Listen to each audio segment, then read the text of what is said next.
get to the bottom of this, let us say, and so essentially I will try to argue that basically we live in a nonlinear world, and since we live in a nonlinear world which supports generation of self-organization, which supports generation of self-generation of complex structures, linear mathematics, linear physics on which quantum mechanics is based cannot by definition produce these things. So basically entanglement, as I will try to argue, is only a linear manifestation. I'm not using the word approximation. It's a linear manifestation of complex structures, and complex structures are based on chaos, which is entirely nonlinear, extreme nonlinearity. It is based on complexity, which is again evolution. It is self-organization. It is the emergence of properties which come on their own. Now, basically the point to remember is that none of these characteristics can come through linear mathematics. And therefore, let us say that this theory is basically anti-linear, if I may use that word. And why do I do that? Well, let us look at some of what our peers have to say. According to Stephen Hawking, in 2000, essentially he believes that this present century will be a century of complexity. Then we have a Nobel laureate, David Ross. He was one of the founders of string theory. Now, what does he say? What he has to say is that the present state of physics is like when people first discovered radioactivity. They had missed something very vital. What we are doing right now is that we are missing something equally vital. What it is, we have no idea. Finally, Lee Smolin, who is the most outspoken critic of string theory and is essentially one of the basic founders of the Perimeter Institute, whose basic job is to investigate these matters to its foundational aspect, says the last one in a book which I would encourage all of you to take the trouble to read, which says, "The Trouble with Physics, the Rise of String Theory and the Fall of a Science." Well, he in fact goes on, that is not given here, but he in fact goes on to suggest that the present crisis in physics, which he says is since 1975, nothing really has happened in physics. That is his summary, is because of string theory, because the best of brains have gone to string theory, and ultimately, well, that's it.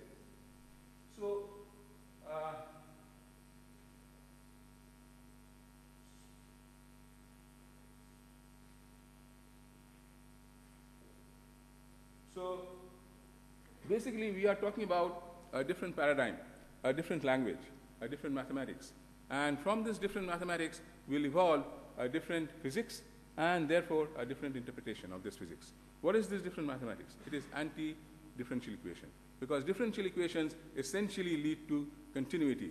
It leads to well smooth problems, basically jumps and things and singularities. Some of the things which traditional physics will try to avoid as much as they can are always differential equation. The evolution of differential equations cannot take care of these things. But these are the things that chaos and complex structures basically depend on. So basically then, what is it that we need? Well, the basic point is that reductionism has possibly, well, I should not be misunderstood, but has possibly reached its end in according to Lee Smolin. It probably cannot lead to anything more. Just as classical physics reached its end at the turn of the last century, and quantum mechanics had to steer it around that. So probably what we need right now is not reductionism, but holism. And what is holism? Holism is the principle that parts of any whole cannot exist and be understood except in the relation to the whole.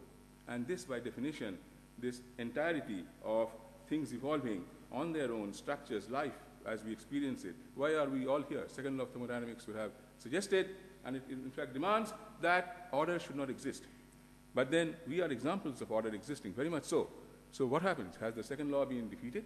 Has the second law been broken down in living systems, in open systems which interact with the environment? Well, the answer is no. And this theory of canonicity, or whatever you may call it, which is an acronym of chaos, nonlinearity, and complexity essentially tries to suggest how this is possible.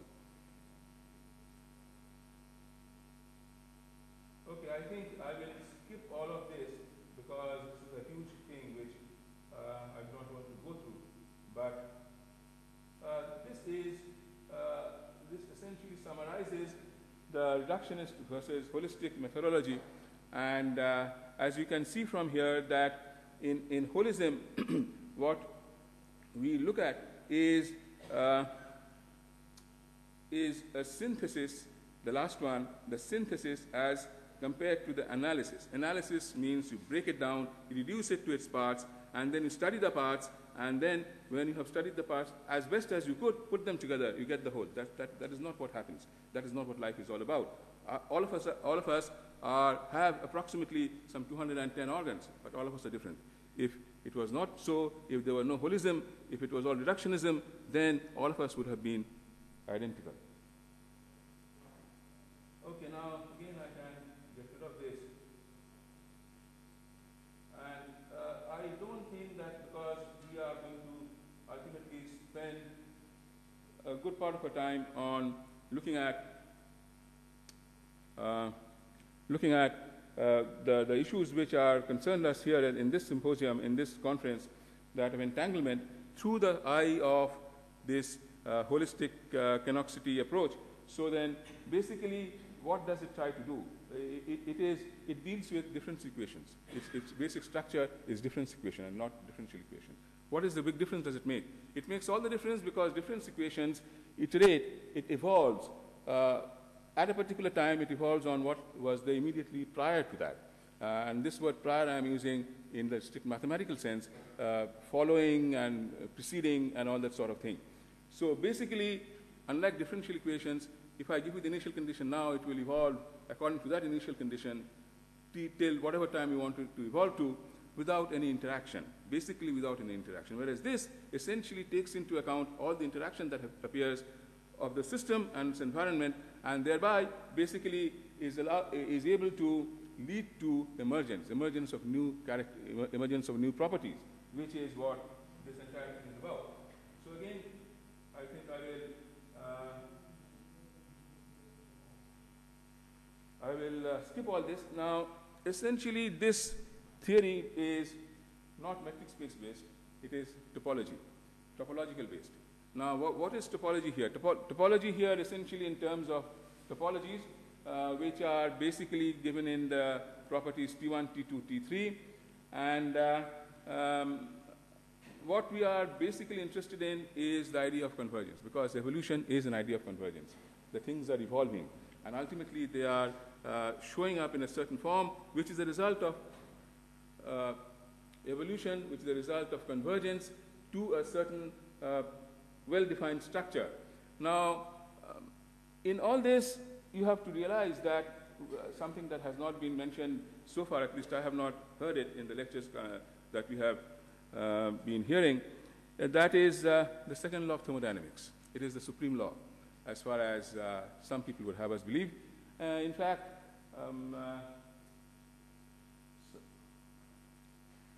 Sir Arthur Eddington had famously said that, well, if you have devised something, if your theory says that, well, the Maxwell's equations are wrong, then, well, he says the experimentalists do blunder sometimes. So that could very well be. But then if somebody says that the second law of thermodynamics is wrong, then the only thing that Sir Arthur Eddington could advise is that he will simply disappear in oblivion. Nothing will happen to you. Well, without getting into the semantics of all that, what it essentially implies is that we have to take into account, since we are talking of evolution, since we are talking about how things will ultimately emerge in time, we have to take into account the serious fact of the second law of thermodynamics. Now, the second law of thermodynamics tells us that ultimately everything becomes degraded, dissipated. Nothing appears as order. Order gets automatically degraded, but the dissipated state never on its own gets ordered. So this is the fundamental difference between order and disorder, between living structures which are examples of order, and the dead state of what the second law of thermodynamics would have us believe. The question is, how does this happen? Why is there order in the world? Now, this is part of the complex structure, and this essentially, this is very important, it's the multifunctional extension of function spaces. Essentially, all the physics that we do is basically in function spaces. We take care that multiplicities, we take care that we don't have a sine curve standing on its edge like this. We don't have that. I mean, that sort of things essentially is not very well dealt with in physics and in mathematics. We always want specific well-ordered theorems. We already want specific uniqueness results and so on. Now, multifunctions mean that a point in the input can lead to many outputs. Now, this essentially has the implication, as we shall see, that basically what we're talking about is, in a sense, quantum mechanical, because quantum mechanics has this wonderful property of a wave. It's not localized. Heisenberg's principle tells you that if you want to localize it, its momentum, its energy will get delocalized. So essentially, spreading out, being omnipresent, is one of the basic properties of quantum mechanical thing, and entanglement is a manifestation of that. Now, when we start with multifunctions, it says that there can be many, many outputs of a given input. We are already getting into that sort of argument, but then there is a very, very important and subtle difference, a difference which is the basic difference, which will ultimately lead to the basic difference between what I'm saying and the entanglements as we have been hearing from the morning. And the difference is that this is nonlinear. So basically, this is strong nonlinearity. Therefore, basically, superposition principles do not work here. And once the superposition principles do not work here, then I can have as many solutions, etc., and basically choose from any one of them by something known as the axiom of choice in mathematics, and get results which will not run into the measurement problem of quantum mechanics. The measurement problem of quantum mechanics is a very fundamental problem, and that leads to all sorts of interpretational problems with quantum mechanics. But then basically, if we want to work with nonlinear systems, strongly nonlinear systems, which essentially are multifunctional, that means it does lead to a basket of possibilities. All that we have to do, measurement, what is measurement in that case? All that we have to do is simply to pick up one of them. And how do I pick it up? Axiom of choice. If you believe in axiom of choice, use it. If you don't believe in axiom of choice, well, you don't really have much,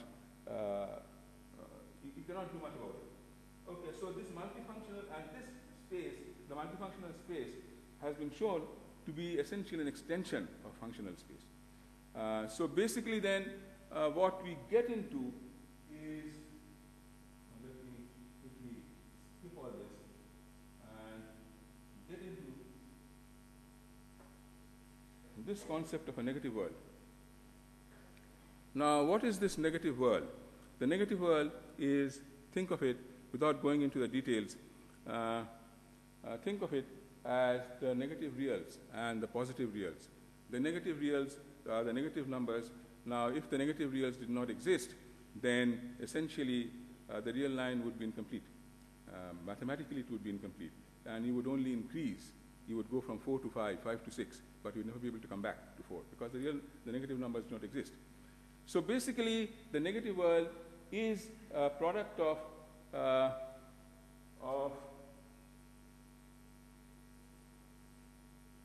this sort of an argument that I can define some non-real quantity, this.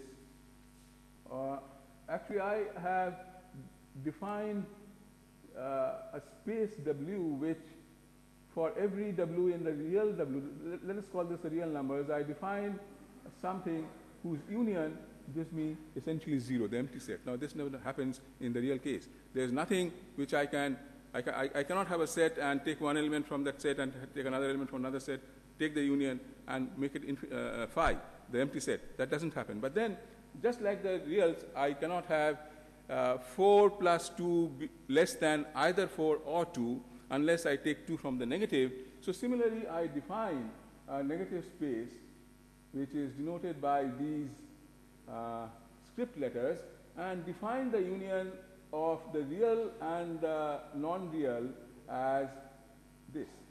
So this is a perfectly valid assumption, a definition. Now, once we accept this definition, then various mathematical techniques can lead to what we call the exclusion space, the exclusion topology, the exclusion space, which basically is a mechanism which is essentially topological correspondence of, let us say, the real lines. And the job of this is simply to monitor, to inhibit the growth that would otherwise be there in the without the negative part. So what is the use of all this? The use of all this is as follows, that second law of thermodynamics and the question of how the living systems appear, how they apparently defy the mandate of the second law. This is from the fact that I can always, this exclusion topology and the negative world essentially can be extended and projective limits, etc.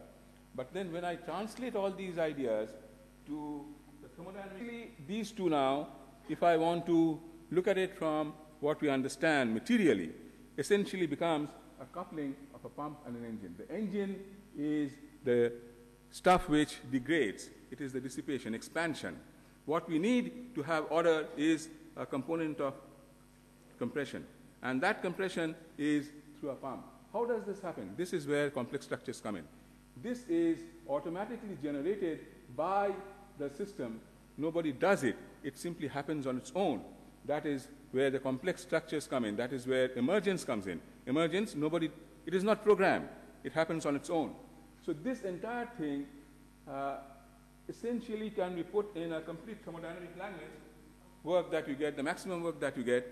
W is the actual work on a non-reversible cycle that you can possibly get, and the assumption is that this W is automatically fed back into a loop which generates P. This is essentially positive and negative feedback, nothing more, nothing less.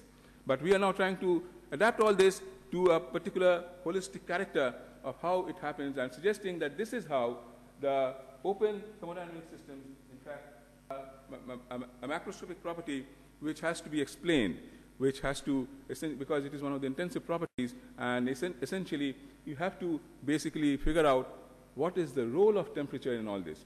And if I look into all those properties and we go through the details of all those properties, then what we shall find, which is quite different from the traditional things that we do, is that temperature, there can be two temperatures. One is this graph that you see here, and the other is the dotted one that you see here. And this dotted is essentially in the negative temperature regime. These are absolute temperatures. This is the Kelvin temperature.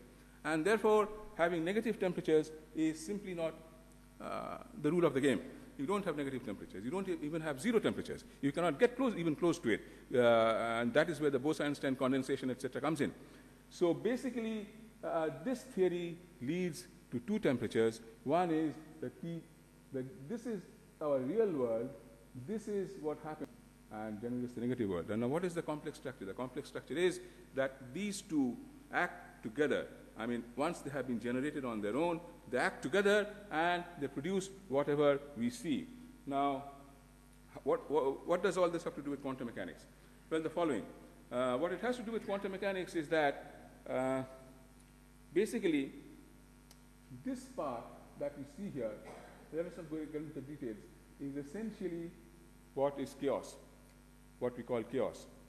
And this negative temperature zone is not there. I mean, it doesn't have a physical counterpart in the real world, so we will not try to assign any meaning to this, but these two together make up the negative world, the anti-world, as you may call it.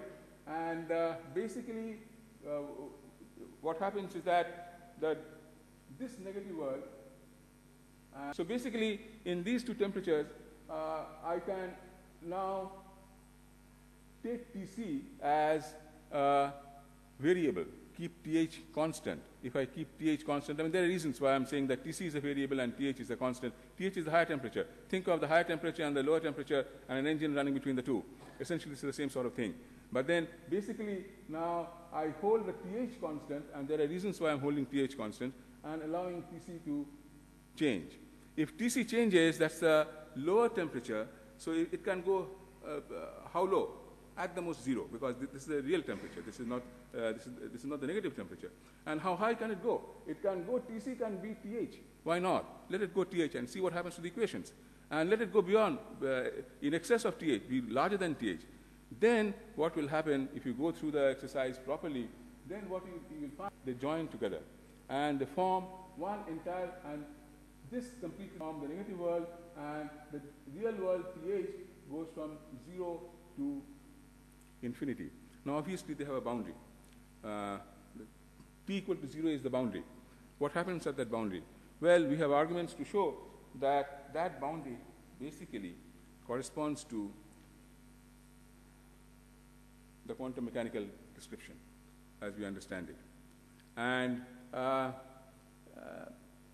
if we do that, then other concepts like the black hole, etc., seem to follow in a natural way without, and most of the paradoxes of quantum mechanics, the interpretational paradoxes of quantum mechanics, for example, the measurement problem which I mentioned at the beginning of the talk, this seemed to get resolved. Now, the only thing that I can say is that this paper has essentially gone through a very rigorous sort of scanning by the journal Foundations of Physics, and they were prepared to publish it with certain changes which I did not agree to. So basically, probably what I'm saying is not really meaningless. Okay, now, what is the distinguishing feature of quantum mechanics as differentiated from classical? Well, this is what we have been talking about since the morning: superposition principle, Hilbert space. Classical mechanics does not require a Hilbert space for its foundation. Quantum mechanics does. Every ray is a state, and every state is a ray. This is a very strong statement which quantum mechanics makes, and essentially, I believe that most of the problems arise from that. Because if I do take as an assumption or as a hypothesis that the world is nonlinear and not linear, the superposition is no longer a matter of right. We do have a multifunction, therefore there are many, many possible choices, and all that we have to do is to apply the axiom of choice, pick up under the given initial conditions, define a choice function. The choice function, definition of the choice function will reflect your initial conditions. So I define the choice function, which reflects my initial conditions, and I pick up according to that choice function from that basket that the multifunction provides me, and that is my experimental result. So basically then, if I go through this approach, then you will find that most of the quantum mechanical paradoxes seem not to exist. Now, I'm sure that if these are examined more carefully by people more qualified than I am, things will change. I expect them to change. But basically, I suppose that there is good ground to sort of take this alternative way of looking at things and at least try to look at it seriously. Okay, now, yeah. Now, why do I say all this? Because entanglement depends on tensor products. This is the most fundamental thing. And what is a tensor product? Tensor product is when I'm trying to build up a composite from units. So basically, we are talking of here since the morning of spin-up and spin-down systems. So essentially what we have, one is up, one is down. Again, one is positive, one is negative. R plus, R minus. Negative world, real world. So essentially, I can interpret it that way. And if I look at, okay, I'll come back to that later on. But then what is most important here is in the tensor product is that if I have 2 qubits and I want to want them to interact, each one of these qubits has dimension 2, so it will be 2, not into 2, which is equal to 4, but 2 to the power of 2, that is equal to 4. Now, if I have n qubits and interacting, then it is 2 to the power of n. And this is what gives the quantum computers its magical property. That now, classically, we would have, if I do classical statistical mechanics, then with n bits, I can have only each in the up and down position, I can have 2 multiplied by n, not 2 to the power n. And this makes a huge amount of difference if n is suitably large. And this is where the property of quantum computing essentially lies.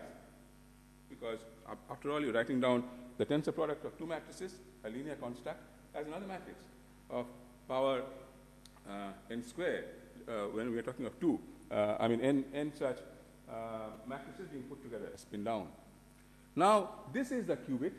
So essentially now, why is this a qubit and not a classical bit, 2 classical bits? Well, simply because if I take an output here, I do always get 2 values. This is the multifunction.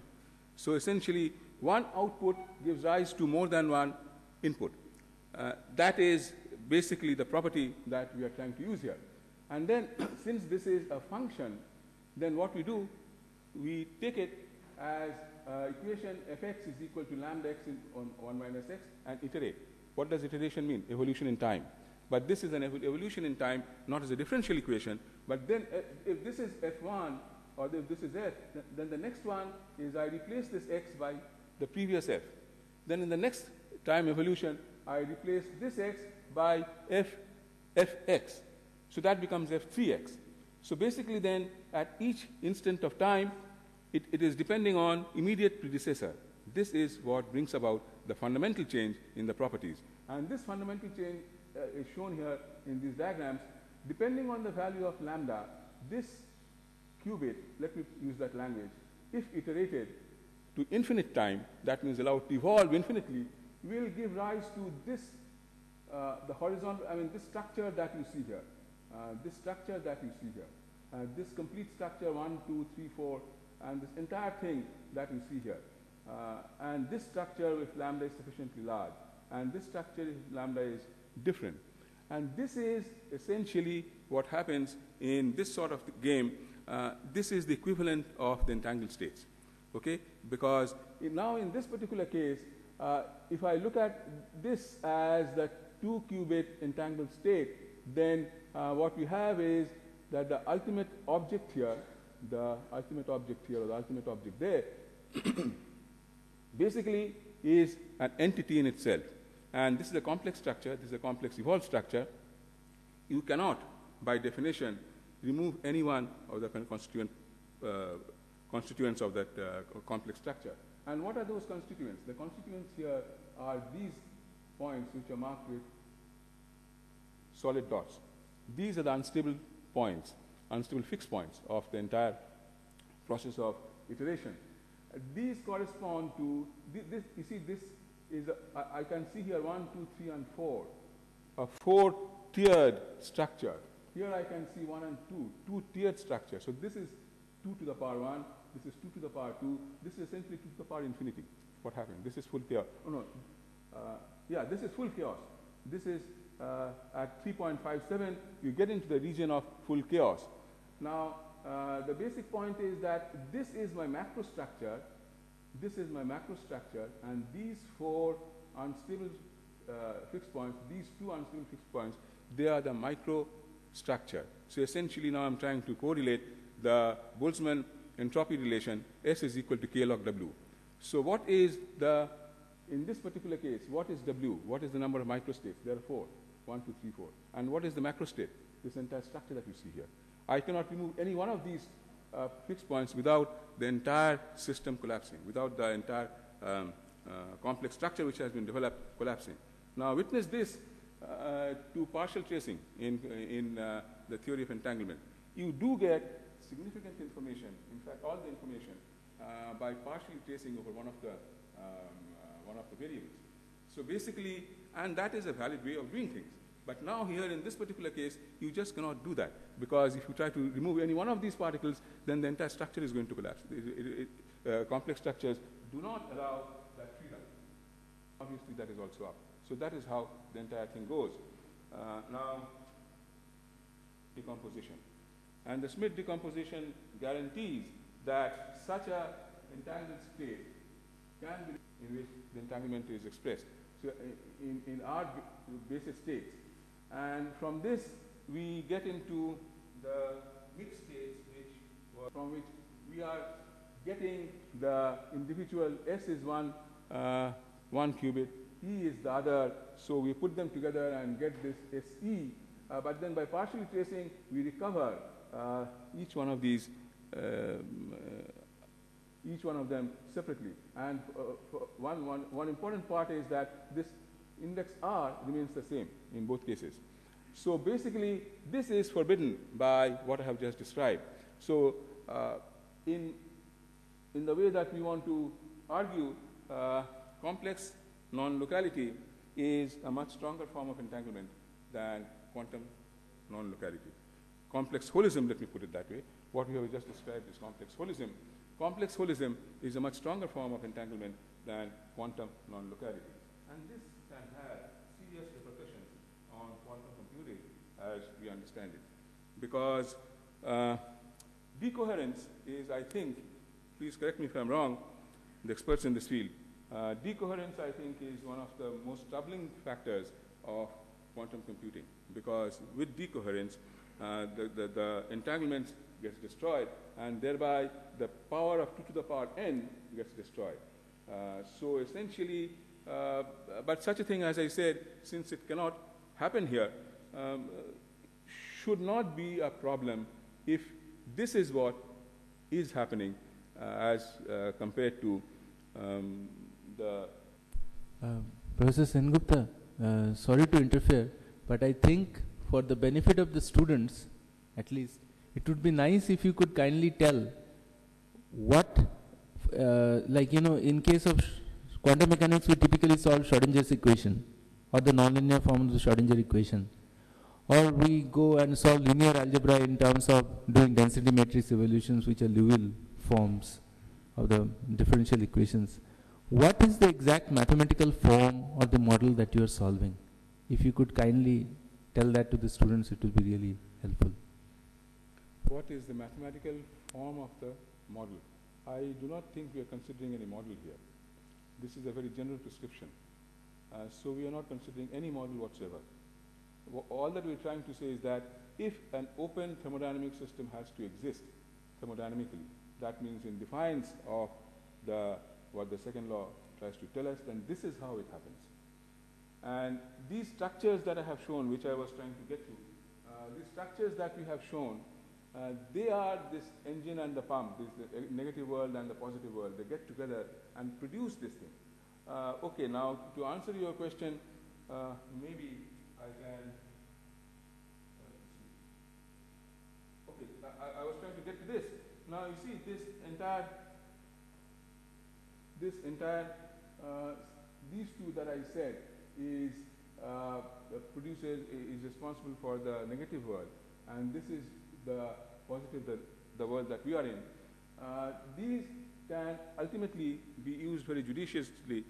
In fact, the example 4 of the paper that you mentioned, to understand ferromagnetic and paramagnetic. Basically, let me get to the example 4 and answer your question somewhat.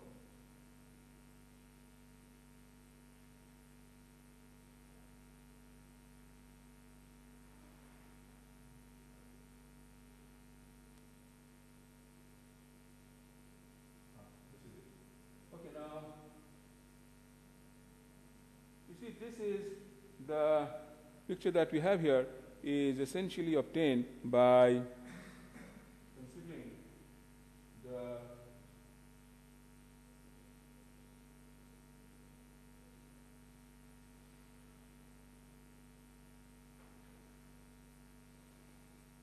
we consider a two-state paramagnet, that means up and down paramagnet, of n elementary up-down magnets, dipoles, in a magnetic field B in the plus Z direction. Then these expressions are well known. This E, for example, is the energy. Now, once this energy is known, then I can use the standard equations for thermodynamics and basically obtain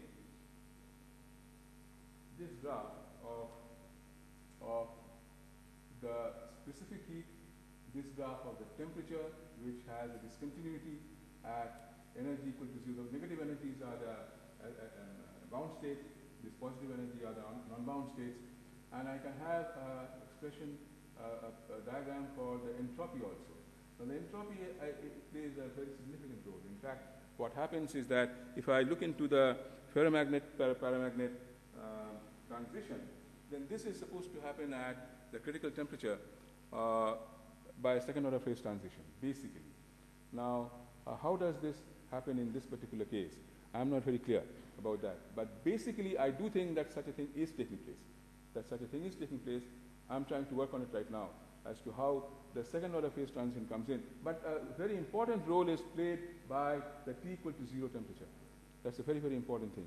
In fact, the T equal to 0 temperature, it is non-accessible because it is a boundary between the real world and the negative world. And this is the place where, which is the domain of quantum mechanics, because quantum mechanics, as I have tried to say somewhere in this paper, is a linear representation of a fully chaotic state. So, I mean, other than that, I think it is very difficult for me now to explain to you if we do not have time to actually go through the details of these discussions. Okay, I think I will stop here, and if you have any further questions, if you want me to elucidate something, that will be my... The paper is now open for discussion on the floor.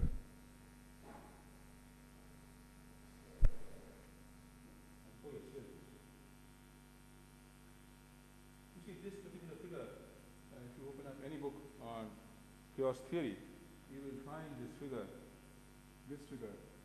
without all this, you will find it in any book of chaos theory.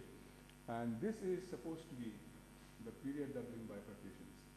So now here, I can, in my paradigm, I can look at this as a spin up, spin back down. Then this is, from this, those black dots that I had shown on the diagram, these are those points.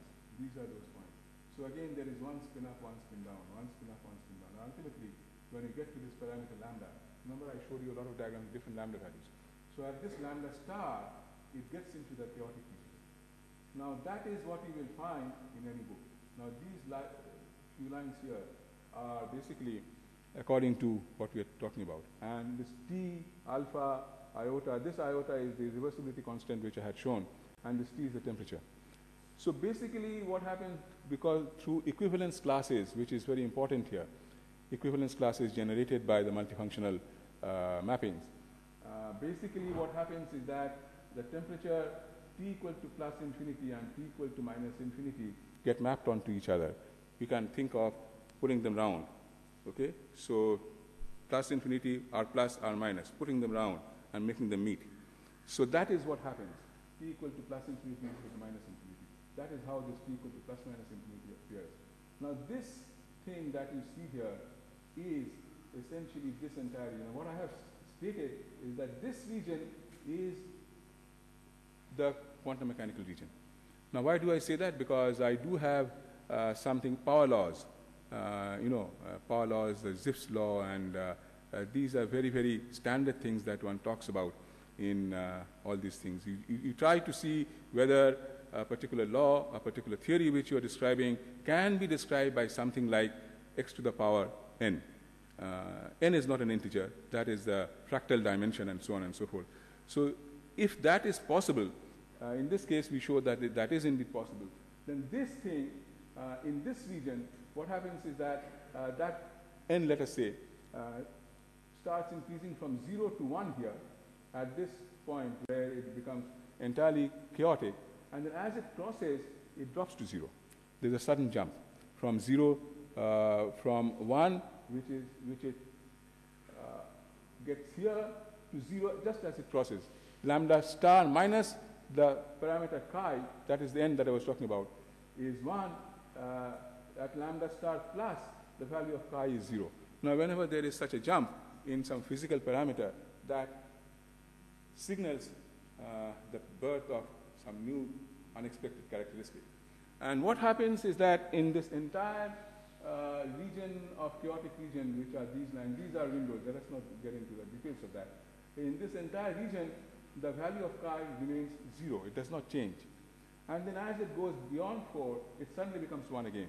So now by equivalence arguments, I can say that this 0 entirely is equivalent to these zeros here.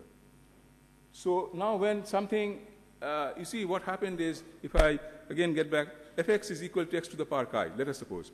And then as the chi value is increasing, then it is, if chi is equal to 1, it is linear.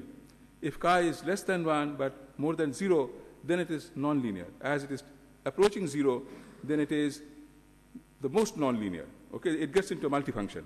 So basically, if this is 0, then, and it is chaos, then it means that basically fx is equal to x, linear. So that is one of the reasons why we say that quantum mechanics is a linear representation of the fully chaotic state, because this parameter value of chi, which represents the power to which you must effectively represent the entire system as a complex structure, becomes 0 in that region. And because it is multifunctional, because in this particular case it is, well, I will not get back to that. In this region, if I look at those maps, then it will, you think of sine kx as k goes to infinity. What happens? You get infinite number of lines spaced together. So that is what happens in this particular case, as we cross lambda equal to lambda star. So it is infinitely multifunctional. So it is, I mean, quantum mechanically, it is almost like a wave, let us say. But then it is not a wave because it's not a solution of a second order equation. But basically it has a power which is 0, which is linear, effectively linear, and then it is spreading everywhere.